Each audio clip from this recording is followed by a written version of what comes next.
Bonjour à tous, nous allons voir une séance aujourd'hui du thème 1, corps humain et santé.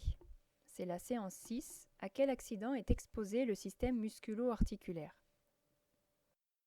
Le muscle strié squelettique et les articulations constituent un système fragile qui doit être protégé.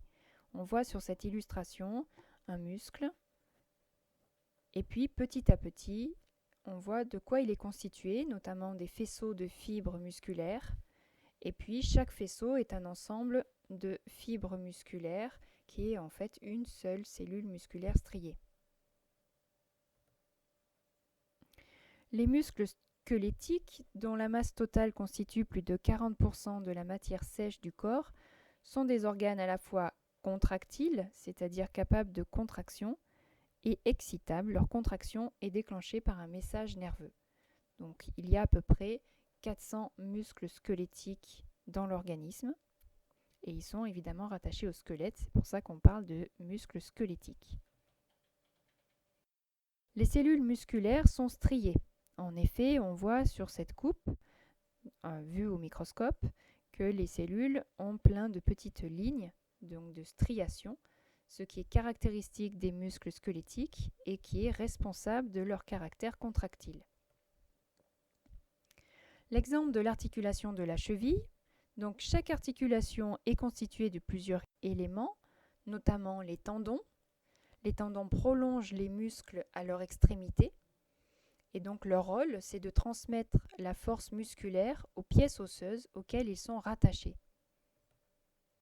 Les ligaments, eux, sont de plus petites structures mais très résistantes qui vont relier les os entre eux. Ils assurent le maintien de l'articulation et évitent que les os ne se déboîtent.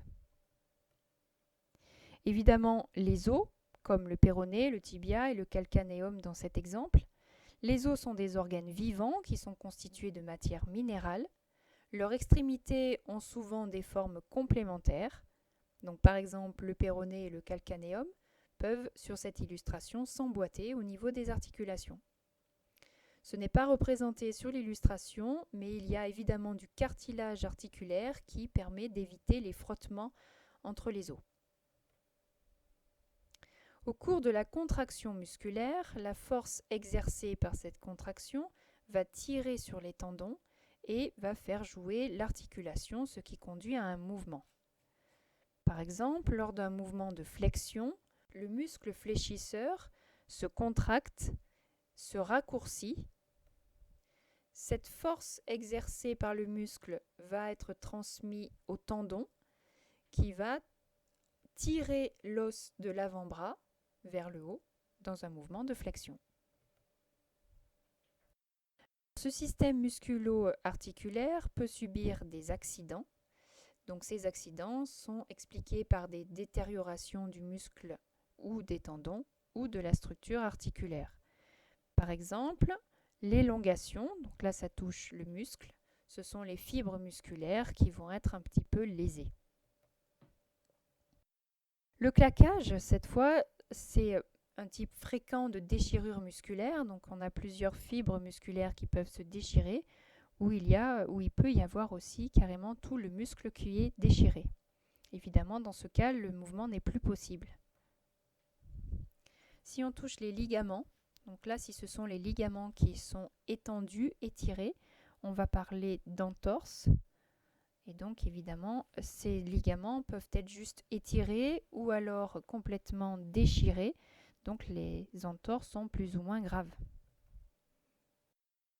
La luxation. Donc là, c'est carrément un déboîtement des os de l'articulation.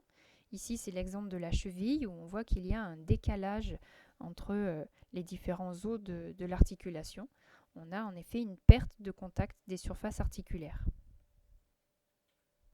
La fracture, c'est une cassure d'un os. Ici, par exemple, la fracture de la clavicule qui est très courante.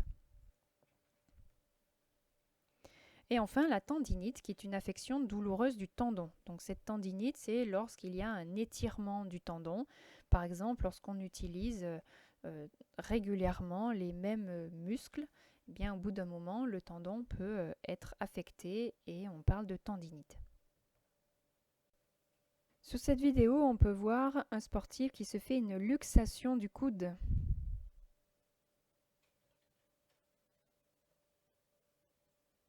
Autre exemple, celui qui est en rouge va se faire une luxation du genou.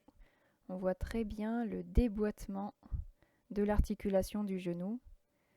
Et donc les ligaments ne tiennent plus les os. C'est pour ça que la jambe peut faire des mouvements inappropriés.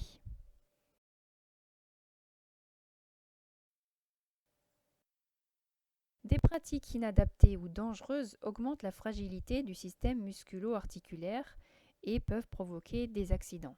Donc, quelles sont ces pratiques inadaptées? C'est par exemple des exercices trop intenses, des exercices qui sont mal encadrés, par exemple s'il n'y a pas d'échauffement avant de faire un exercice, si on utilise du matériel inadapté ou encore si on ne respecte pas les règlements.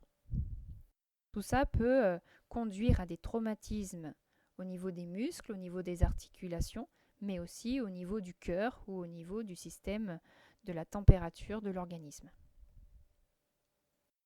Le détournement de certaines molécules, comme par exemple des médicaments, des hormones, donc en dehors de leur usage médical, ce que l'on appelle le dopage, permet d'augmenter les performances sportives, mais évidemment vont aussi entraîner de nombreux risques de maladies cardiovasculaires, hépatiques, peuvent entraîner des cancers, une stérilité et des troubles psychiques. Ici, on a l'exemple de la métribolone, qui est un stéroïde anabolisant. Vous avez l'utilisation médicale, par exemple soigner des anémies, et on retrouve aussi les effets secondaires d'utilisation de cette molécule.